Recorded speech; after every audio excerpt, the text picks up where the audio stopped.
मेरे YouTube channel पे आप सभी का स्वागत है। मैं अरुण सर। इस वीडियो में हम एयरफोर्स के एक पेपर को डिस्कस करेंगे जो कि एक्स ग्रुप और वाई ग्रुप दोनों के लिए इम्पॉर्टेंट होगा और हमारा टारगेट यही हो एग्जामिनेशन में कि हम मैक्सिमम क्वेश्चंस अटेम्प्ट करें और करेक्ट अटेम्प्ट करें। तो चलिए शुरू करते हैं। Direction 1 to 3 find out error part in the sentences. ठीक है, तो जो भी वाक्य दिए गए हैं 1 से 3 तक, उसमें हमें क्या फाइंड आउट करना है? हमें फाइंड आउट करना है एरर, कि कहाँ पे एरर है। तो क्वेश्चन है, we are looking forward to, we were, तो वी सब्जेक्ट है, इसके अकॉर्डिंग यहाँ पे वर यूज़ किया गया है। ये सेंटेंस हमारा पास्ट के कॉन्टिन्यूस में है। ठीक है, we are looking forward to, look forward to एक फ्रेज होता है। ठीक है, और इस फ्रेज के बाद हम जो यूज़ करते हैं वर्ब, वो आईएनजी के फॉर्म में यूज़ करते हैं, वर्ब आईएनजी। यहाँ पे भी हमारा सेंटेंस सही है। ठीक है, टू हियरिंग, अब यहाँ पे लिखा गया है news about the missing fisherman. ठीक, अब देखो यहाँ पे एक चीज़ अगर तुम देखोगे तो ये जो न्यूज़ है ना, ये स्पेसिफिक न्यूज़ है, किसके बारे में है? तो जो मिसिंग फिशरमैन है, यानी कि वह फिशरमैन जो कि गुमशुदा है, तो उस न्यूज़ के हम बारे में बात कर रहे हैं। तो जब भी हम किसी डेफिनेट नाउन की बात करते हैं, डेफिनेट नाउन की बात करते हैं, तो डेफिनेट के लिए हम आर्टिकल द का प्रयोग करते हैं। तो यहाँ पे जो न्यूज़ हो जाएगा, इस न्यूज़ के पहले हम आर्टिकल द का प्रयोग करेंगे। ठीक है, तो ये हो जाएगा सेंटेंस हमारा, we were looking forward to hearing the news about the missing fisherman. चलिए अगले क्वेश्चन पे चलते हैं। We denied to have been there. ठीक है, अच्छा, sorry, he denied to have been there. तो ये हमारा हो गया सब्जेक्ट, और डिनाई का सेकंड फॉर्म, डिनाई का सेकंड फॉर्म डिनाइड यूज़ किया गया है। तो ये जो सेंटेंस है हमारा क्या है? पास्ट इंडेफिनिट में है। सेंटेंस है हमारा पास्ट का इंडेफिनिट। अब डिनाई के साथ, डिनाई के बाद हम यूज़ करते हैं किसको? जेरेंट को। ठीक है, तो डिनाई के साथ प्रयोग किया जाता है gerund. He denied, to have की जगह हो जाएगा हैविंग बीन देयर। तो हमारा एरर जो होगा वो हो जाएगा पार्ट 2 में। अगले क्वेश्चन पे चलें।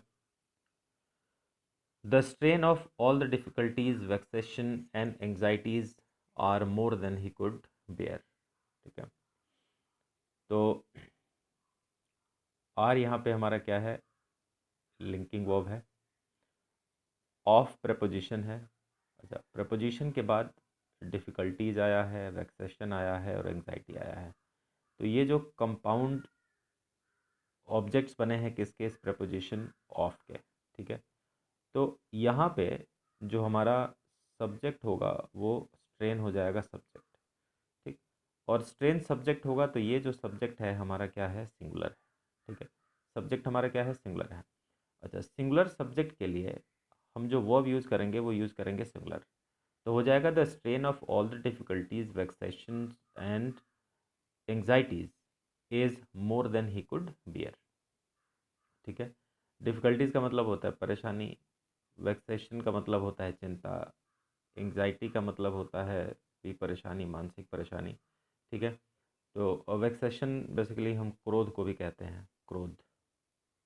ठीक है, तो जो परेशानी है, यानी जो स्ट्रेन पड़ा उसके ऊपर, जो तनाव पड़ा, जो परेशानियों से गुजरा वो, जो क्रोध से गुजरा वो, जो मानसिक चिंताओं से गुजरा, ठीक है, वो क्या है? वो ज़्यादा है। किससे ज़्यादा है? जिसे वो बर्दाश्त कर सकता है। ठीक है, तो आगे बढ़े।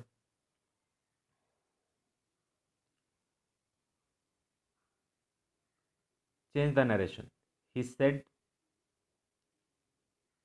To the interviewer, could you please repeat the question. ठीक है, तो देखो हमें नरेशन में चेंज करना है। तो यहाँ पे कुड यू प्लीज़, अब प्लीज़ आने का मतलब ये हो गया कि ये रिक्वेस्ट की बात कर रहा है। तो जो सेड होगा वो रिक्वेस्ट में हो जाएगा चेंज। तो ये जो रिक्वेस्ट है तो सभी में रिक्वेस्ट है। तो अब ही requested the interviewer if he could please. अब यहाँ पे हमने जब इस प्लीज़ की वजह से सेड टू को रिक्वेस्ट में कर दिया, तो रिक्वेस्ट और प्लीज़ ये दोनों जो है कि एक साथ सुपरफ्लुअस हो जाएगा। तो ये जो होगा ऑप्शन हमारा गलत हो जाएगा। He requested the interviewer to please. अच्छा, अब यहाँ पे देखो रिक्वेस्ट है तो प्लीज़ भी नहीं होगा, और दूसरी बात यह भी है कि ये टू है और वर्ब का फर्स्ट फॉर्म है, तो इन्फिनिटिव अगर हम लिखते हैं तो टू और वर्ब के फर्स्ट फॉर्म के बीच में कोई भी वर्ड नहीं आता है। अगर ये होता he requested the interviewer to repeat the question, तब ये जो है हमारा ऑप्शन सही हो जाता। ठीक है, तो ये हमारा ऑप्शन क्या है, गलत है। अगला है he requested the interviewer to repeat the question, तो ये जो होगा हमारा ऑप्शन क्या हो जाएगा, सही हो जाएगा। He requested the interviewer to repeat the question, ये ऑप्शन सही हो जाएगा। ऑप्शन 4 को देखा जाए एक बार, हमें आंसर सही मिल गया है, फिर भी हम क्वेश्चन ऑप्शन 4 को देखते हैं। ही requested the interviewer if he could repeat the question. अब यहाँ पे जब हमने रिक्वेस्टेड का यूज़ किया और अगर हम इसको लिखेंगे if he could repeat the question, तो यहाँ पे इससे हमें ये रिक्वेस्ट ना हो करके यह जो है कि इसकी एबिलिटी के बारे में बात करने लगेगा। ठीक है, तो इसीलिए जो होगा वो हमारा ऑप्शन नंबर 4 गलत हो जाएगा। He requested the interviewer if he could repeat the question का मतलब ये हो जाएगा कि ये जो है कि वह जो है कि क्या वह क्वेश्चन को रिपीट करने में सक्षम था या नहीं था। ठीक है, तो इसीलिए हमारा ऑप्शन 4 नहीं होगा, ऑप्शन 3 हो जाएगा। आगे बढ़ते हैं क्वेश्चन नंबर 5। क्वेश्चन नंबर 5 है change the voice quinine taste is bitter.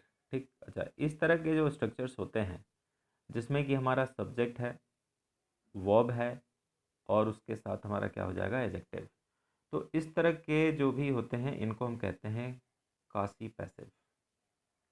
कासिव, कासी पैसिव। ठीक है, इनको हम कासी पैसिव कहते हैं। ठीक है, तो इनको कन्वर्ट करने का जो तरीका होता है वो क्या होता है कि हम टेंस के अकॉर्डिंग जो है कि हम क्या लगा देते हैं, हेल्पिंग वर्ब लगा देते हैं। तो कुनैन इज़ बिटर, ठीक है, इसका एक स्ट्रक्चर होता है, सब्जेक्ट के साथ हम बी फॉर्म लगाएंगे और उसके बाद हम क्या करेंगे, हम लिख देंगे यहाँ पे एडजेक्टिव। ठीक है, और उसके बाद हम व्हेन, और फिर हम इसके अकॉर्डिंग, इस सब्जेक्ट के अकॉर्डिंग हम प्रोनाउन यूज़ करेंगे, तो ये हो जाएगा इट, और उसके बाद हम बी का फॉर्म और जो वर्ब है मेन वर्ब उसको थर्ड फॉर्म में लिख देंगे, तो इसमें जो होगा वो हमारा ऑप्शन ए सही हो जाएगा। ठीक, तो इस तरह के जितने भी सेंटेंस आपको मिले, ठीक है, इस तरह के जितने भी सेंटेंसेस आपके आते हैं, इन सभी के सभी सेंटेंसेस को करने का एक सेम तरीका होता है, इस स्ट्रक्चर को फॉलो किया जाता है। ठीक है, तो आप इस स्ट्रक्चर पर रख के करेंगे तो ये क्वेश्चन सही हो जाएंगे, तो इसका हो जाएगा ऑप्शन ए। आगे बढ़ें क्वेश्चन नंबर 6 पे। Choose the alternative which best expresses the meaning of idiom, of the idiom phrase. To doctor the accounts. To doctor the accounts का मतलब होता है कि जो भी है उसको क्या करना, मैनिपुलेट करना, यानी कि छेड़खानी करना। जैसे कि एविडेंस डॉक्टर्ड होते हैं, टेप डॉक्टर्ड होता है, वीडियो डॉक्टर्ड होते हैं। तो इसका मतलब ये होता है कि जो इसका ओरिजिनल जो फॉर्म है उस फॉर्म को क्या कर देना, बदल देना। ठीक है, तो इसका जो ऑप्शन हो जाएगा to make changes in the account books, तो ये जो चेंजेस जो वर्ड किया गया है ना, तो डॉक्टर द अकाउंट में चेंजेस तो किए जाते हैं। ठीक, लेकिन जो सही है वो गलत हो जाते हैं, जो गलत होते हैं वो सही कर दिए जाते हैं, तो उसको हम कहते हैं doctor, to doctor the accounts. तो इसका जो ऑप्शन हो जाएगा वो क्या हो जाएगा, टू मैनिपुलेट द अकाउंट।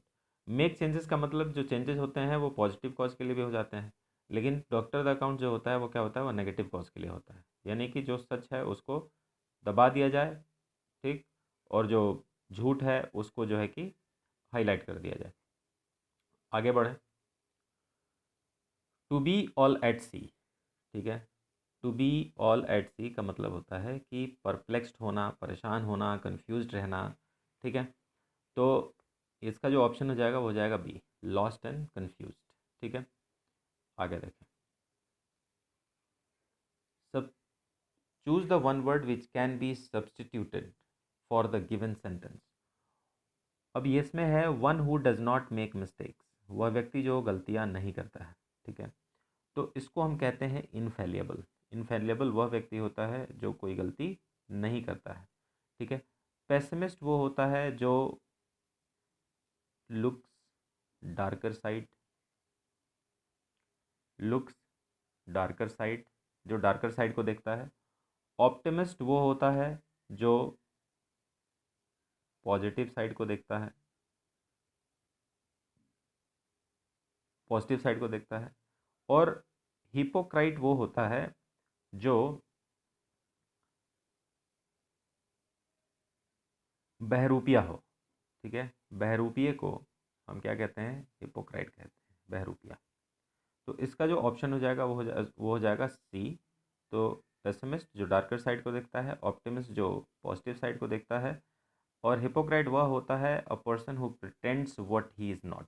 ठीक है, जो वो नहीं है उसको उसको दिखाने का जो प्रयास करता है उसको हम क्या कहते हैं? हिपोक्राइट। अगले क्वेश्चन पे चलें। Choose the synonym of the given word. ठीक है, वर्ड है सरप्टिशियसली। सरप्टिशियसली का मतलब होता है कोई भी चीज़ मतलब गुपचुप तरीके से करे। तो गुपचुप तरीके से करने का मतलब सेक्रेटली, छुपा के करे, सरप्टिशियसली। कामली का मतलब होता है जो मतलब शांत पूर्वक, सजेस्टिवली, मतलब सजेस्ट के लायक हो। और क्वाइटली का मतलब होता है शांतिपूर्वक। ठीक है, तो इसका हो जाएगा सेक्रेटली। अगले वर्ड पे चलें। Choose the antonym of the given word. Antonym हमें बताना है किसका? फास्टिडियस का। फास्टिडियस हम उस व्यक्ति को कहते हैं जो झगड़ालू होता है, क्वेरलसम होता है। ठीक है, झगड़ालू व्यक्ति को हम कहते हैं फास्टिडियस। अब हमारे पास यहाँ वर्ड है फसी, कोऑपरेटिव, प्रॉमिसिंग, एडजस्टेबल। ठीक है, तो फास्टिडियस मतलब होता है झगड़ालू। अच्छा, तो फसी जो होता है बेसिकली हम उसको कहते हैं जो कि बहुत ही मतलब काफ़ी ज़्यादा ब्राइट हो। ठीक है, अच्छा, ब्राइट भी हो प्लस हु, फसी उस व्यक्ति को भी कहते हैं who finds fault in others. ठीक है, जो दूसरों में गलतियां ढूंढता है उसको भी हम फंसी कहते हैं। ठीक है, अच्छा, कोऑपरेटिव वो व्यक्ति होता है, फास्टिडियस का मतलब होता है कि जो हर एक बात पे झगड़ा करे। कोऑपरेटिव वो व्यक्ति होता है जो कि अ, सामंजस्य बिठा के चले। ठीक है, तो फास्टिडियस व्यक्ति सामंजस्य नहीं बिठाता है। ठीक है, वो हर बात पे झगड़ा करता है, तो इसका जो ऑप्शन होगा वो कोऑपरेटिव हो जाएगा। ठीक है, प्रॉमिसिंग का मतलब ये होता है कि जिसका कि काफ़ी ब्राइट फ्यूचर हो उसको हम प्रॉमिसिंग कहते हैं। और एडजस्टेबल का मतलब होता है, एडजस्टेबल का मतलब कि कोई भी चीज़ जो जिसको कि हम समायोजित कर सकें। ठीक है, जिसको कि हम कहीं पे भी किसी भी सिचुएशन में किसी चीज़ को अगर हम सेट कर देते हैं तो उसको हम एडजस्टेबल कहते हैं। तो इसका जो ऑप्शन होगा वो ऑप्शन हो जाएगा हमारा कोऑपरेटिव। अगले क्वेश्चन पे चलते हैं। What is the correct sequence of PQRS? हमें करेक्ट सीक्वेंस बताना है। PQRS पैराजंबल है। ठीक है, तो देखो ये लिखा है क्या? मेनी पीपल, ये है। और लास्ट स्टेटमेंट जो है कि हमारा ये है। तो 1 और 6 हमें दिया है, इसके बीच में हमें रखना है। ठीक है, तो मेनी पीपल ड्राइव। ठीक है, काफ़ी लोग, बहुत लोग, lot of people drive, lots of people drive. क्या ड्राइव करते हैं? Their own car to work. तो यानी कहने का मतलब कि ड्राइव क्या करते हैं? ठीक है, their own car to work. तो इसमें जो हो जाएगा हमारा एक ऑप्शन चला जाएगा क्यू। ठीक है, क्योंकि ड्राइव क्या करेंगे? अपना ही कार करेंगे। तो क्यू के साथ अगर हम ऑप्शन देखें तो हमारे साथ क्यू के साथ ऑप्शन 1 है और ऑप्शन 4 है। ठीक है, अच्छा, आगे दिया है कि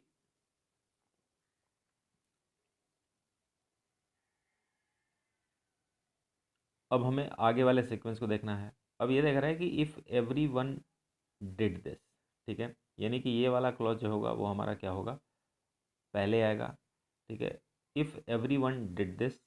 ठीक, अब तो एस वाला हमारा ऑप्शन आ जाएगा इसके बाद। तो एस पहले में भी है और चौथे में भी है। ठीक है, अगर सभी लोगों ने ऐसा किया होता तो इसके बाद हमें जो है कि यानी कि इफ़ के साथ वाला क्लॉज हमें मिला हुआ है, इफ़ क्लॉज हमारे पास है। ठीक है, अब आगे वाले क्लॉज को देखना है।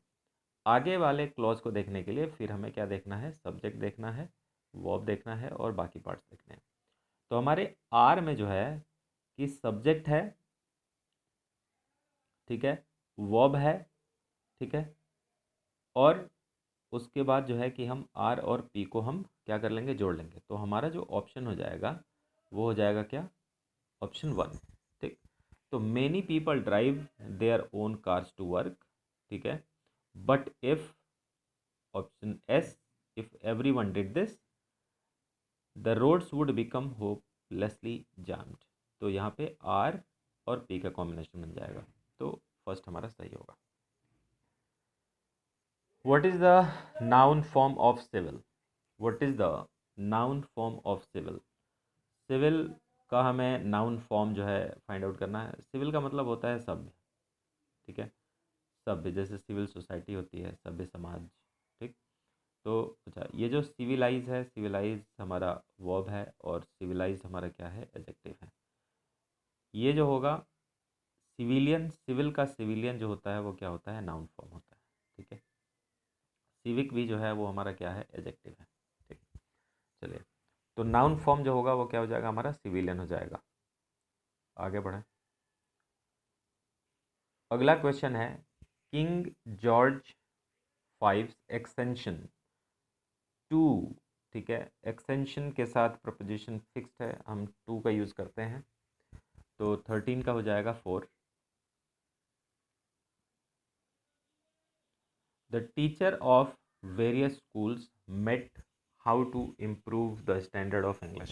ठीक है, हमारे पास ऑप्शन है to discuss about, to discuss, discuss about, to discuss with, to discuss. ठीक है, ये चार ऑप्शन है। अब देखो, जब हम डिस्कस वर्ड को यूज़ करते हैं, डिस्कस, ठीक है, तो डिस्कस के साथ हम कभी भी अबाउट का यूज़ नहीं करते। ठीक है, तो ऑप्शन एक, ऑप्शन दो, ये दोनों ऑप्शंस गलत हो जाएंगे। ठीक है, अच्छा, अगर आप कोई भी चीज़ करते हो डिस्कस समथिंग, डिस्कस समथिंग, और क्या होता है, with someone, discuss something with someone. ठीक है, तो डिस्कस के साथ विथ आएगा उसी केस में जब होगी किसी चीज़ को डिस्कस करने के लिए, किसी व्यक्ति के साथ कोई डिस्कस करोगे, यहाँ पे किसी व्यक्ति की बात नहीं हुई है। ठीक है, अब डिस्कस के साथ हम डायरेक्ट ऑब्जेक्ट लिख लेते हैं, तो यहाँ पे जो लिखा है how to improve the standard of English, ठीक है, ये हमारा हो जाएगा ऑब्जेक्ट, तो हमारा जो ऑप्शन होगा हो जाएगा 4। ठीक, चलिए अगले क्वेश्चन पे चलें। He drove the car very fast. ठीक है, अब हमें क्वेश्चन टैग भरना है यहाँ पे, तो ये जो है वो क्या है, हमारा पास्ट इंडेफिनिट है। अच्छा, पास्ट इंडेफिनिट है, तो इसको जब हम कन्वर्ट करेंगे क्वेश्चन टैग में, तो अफर्मेटिव सेंटेंस नेगेटिव में चला जाएगा। ठीक है, और नेगेटिव भी इंडेफिनिट का ही रहेगा, तो इंडेफिनिट के नेगेटिव में हम क्या यूज़ करते हैं, डिड नॉट। ठीक, तो 15 का थर्ड हो जाएगा। 16 है, you should all the difficult words in the dictionary. ठीक है, डिफ़िकल्ट वर्ड्स को फाइंड आउट करना है। ठीक है, तो लुक फॉर का मतलब होता है किसी चीज़ को जो पड़ी हुई है उसको ढूंढने के लिए। लुक एट का मतलब होता है किसी चीज़ को देखना। लुक आउट का मतलब होता है अलर्ट हो जाना, चौकन्ना होना। अच्छा, कभी भी जब वर्ड्स जो है कि डिक्शनरी में, बुक वगैरह में कोई चीज़ खोजना होता है तो उस केस में हम यूज़ करते हैं लुकअप का, तो हमारा ऑप्शन 4 सही हो जाएगा।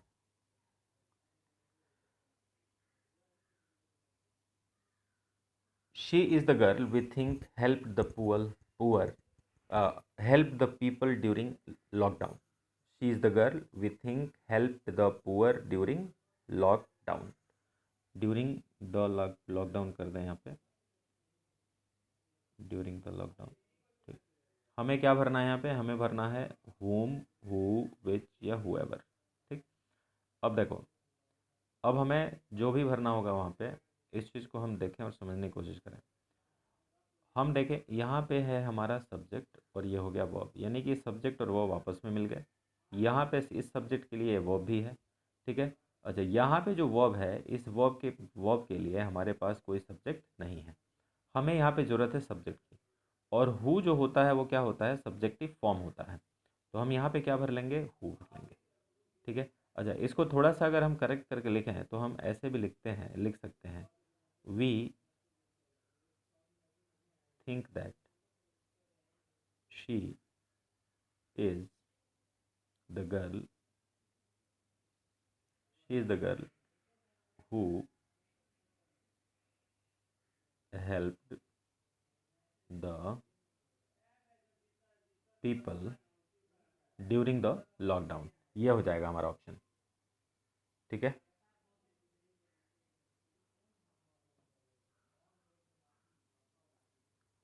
तो अगला क्वेश्चन है पैसेज पे based. Read the passage carefully and answer the questions. Passage पढ़ते हैं पहले। पैसेज कह रहा है कि if you are caught in an open field and see the flash of lightning and hear the sound of thunder at practically the same instant, take precautions, may have laid flat on the ground।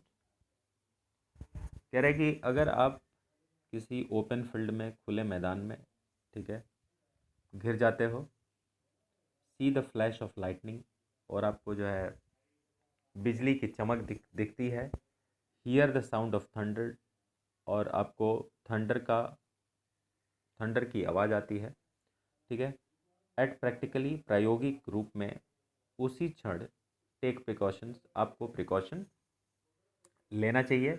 और precaution में आप क्या कर सकते हैं कि आप जो है कि ग्राउंड पे फ्लैट होके लेट जाइए।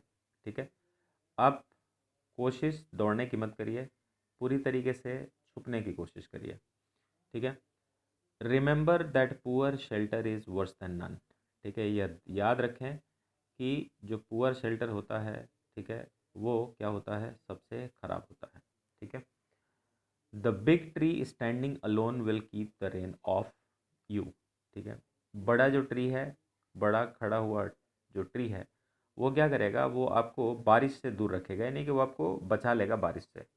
But may draw lightning towards it, लेकिन वो क्या कर सकता है, उस पर बिजली गिर सकती है, यानी कि वो अपनी तरफ जो है बिजली को क्या कर लेगा, आकर्षित कर लेगा। तो पानी से बचाएगा, लेकिन बिजली से जो है कि आपको खतरे में डाल सकता है। कह रहा है कि if a thunder storm begins when you are swimming. कह रहा है कि अगर थंडर स्टॉर्म शुरू होता है जब आप तैर रहे होते हैं, और द ओल्ड फेबल, ये जो पुरानी कथाएं हैं, वो ये कहती हैं कि lightning never strikes open water. ठीक है, वो पुरानी कथाएं ये कहती हैं कि जो लाइटनिंग है वो ओपन वाटर को स्ट्राइक नहीं करता है, यानी बिजली पानी में नहीं गिरती है। ठीक है, मेनी बादर्स, यानी कि बहुत सारे लोग जो नहाने वाले हैं, who relied on that belief, जिन्होंने इस विश्वास पे भरोसा किया, हैव लॉस्ट देयर लाइव्स, उन्होंने अपना जीवन खो दिया। ठीक है, तो यानी कि पानी भी क्या होता है, खतरनाक होता है इस केसेस में। Mostly those stuck by lightning are likely to be farmers. वो लोग होते हैं जो लाइटनिंग से स्ट्रक होते हैं, जो जिनको बिजली से खतरा होता है, या जिनको बिजली लगती है, वो कौन होते हैं, फार्मर्स होते हैं, जो हॉलीडे मेकर्स यानी बाहर घूमने फिरने वाले लोग हैं, फिशरमैन हैं और गोल्फर्स हैं। यानी वो लोग जो है कि जो आउटडोर एक्टिविटी ज़्यादा करते हैं, उनको जो है कि बिजली से खतरा ज़्यादा रहता है। चलिए शुरू करें। पहला जो क्वेश्चन है, if a flash of lightning in the sky. ठीक है, if there is a flash of lightning in the sky. ठीक है, अगर आकाश में जो है अगर बिजली दिखती है, तो जो ट्री है वो क्या करता है। ठीक है, ये कह रहा है क्या कि पुअर शेल्टर प्रोवाइड करता है। तो पुअर शेल्टर तो प्रोवाइड करता है वो इसलिए क्योंकि बिजली से वो नहीं बचा सकता, आपको पानी से बचा सकता है। ठीक है, तो पुअर है, तो ये एक हमारा ऑप्शन बन सकता है। आगे देखें और क्या दिया है, एन एडिक्वेट। एडिक्वेट का मतलब पर्याप्त, तो पर्याप्त छाँव नहीं देता है, तो ये ऑप्शन गलत हो जाएगा। नो शेल्टर एट ऑल, नहीं, ये भी ऑप्शन गलत हो जाएगा। अगला दिया है अ डेंजरस शेल्टर। ठीक है, ट्री आपको पानी से बचाएगा, लेकिन जब वो लाइटनिंग को अट्रैक्ट करता है अपनी तरफ, तो वह क्या हो सकता है, आपके लिए डेंजरस हो सकता है। तो इसमें जो है कि क्या हो जाएगा, आपका 4 ऑप्शन हो जाएगा। ठीक, तो पानी से आपको बचा सकता है, लेकिन लाइटनिंग से नहीं बचा सकता। और लाइटनिंग अगर उसके कांटेक्ट में अगर लाइटनिंग आएगी, तो वो जो है कि क्या हो जाएगा, आपके लिए डेंजरस हो जाएगा। तो इसका ऑप्शन 4 हो जाएगा। चलिए आगे देखें। पैसेज सेम है। The person most likely to be struck by the lightning are those who. ठीक है, वो लोग जो कि लाइटनिंग से स्ट्रक होते हैं, ठीक है, जिनको बिजली लगती है, वो लोग कौन होते हैं। तो वो लोग ऐसे होते हैं जो कि स्विमिंग के लिए जाते हैं, ये ऑप्शन सही है हमारा। वॉक इन द स्ट्रीट, ये भी ऑप्शन सही है हमारा। वर्क इंडोर्स, तो ये ऑप्शन नहीं होगा। तो कहने का मतलब कि अब दो ऑप्शन तो साथ में हो नहीं सकता। ठीक, तो इसको हम ये कह सकते हैं कि भाई वो लोग जो कि अपना समय बाहर व्यतीत करते हैं, उनको जो है कि बिजली से अफेक्टेड होने के जो खतरे हैं वो जो होते हैं क्या होते हैं, ज़्यादा होते हैं। ठीक है, तो ये हमारा ऑप्शन 4 हो जाएगा। अब देखें अगला question, if a thunder storm begins when one is out in a boat, one should, क्या करना चाहिए? अगर थंडर स्टॉर्म शुरू होता है, ठीक है, और कोई व्यक्ति अगर बाहर बोट में है, तो उसको क्या करना चाहिए? उसको रो फास्ट। अच्छा, वाटर जो है कि गुड कंडक्टर है लाइटनिंग का। ठीक, तो उसको अगर वो तेज़ी से बोट को अगर आगे बढ़ाएगा तो चांसेस ये हैं कि वो वाटर के कांटेक्ट में लाइटनिंग आने से उसको खतरा हो सकता है। ठीक है, लीव द बोट, अगर वो बोट को छोड़ देगा, अगर वो बोट को छोड़ देगा, ठीक है, तो जाएगा कैसे? ठीक, तो फिर उसको पानी में उतरने का एक ऑप्शन आएगा, तो ये भी ऑप्शन हमारा क्या हो जाएगा, गलत हो जाएगा। रीच द शोर, शोर पे भी पहुंचने के लिए जो है कि उसके पास क्या करना पड़ेगा, उसको वाटर के थ्रू जाना पड़ेगा, तो ये भी डेंजरस है। कह रहा है कि रिमेन वेयर वन इज़, अगर आप बोट में हैं, ठीक है, और थंडर स्टॉर्म शुरू होता है, तो आप जो है कि क्या करिए, आप जो है कि जहाँ पे हैं वहीं पे रहिए, तो इसका जो होगा वो ऑप्शन डी हो जाएगा। तो ये रहा हमारा आज का पेपर। ठीक है, अगर आपको मेरी वीडियो पसंद आई तो आप इसे अपने दोस्तों के साथ शेयर करिए और मेरे चैनल को सब्सक्राइब करिए। Thank you and you have a good day. Take care.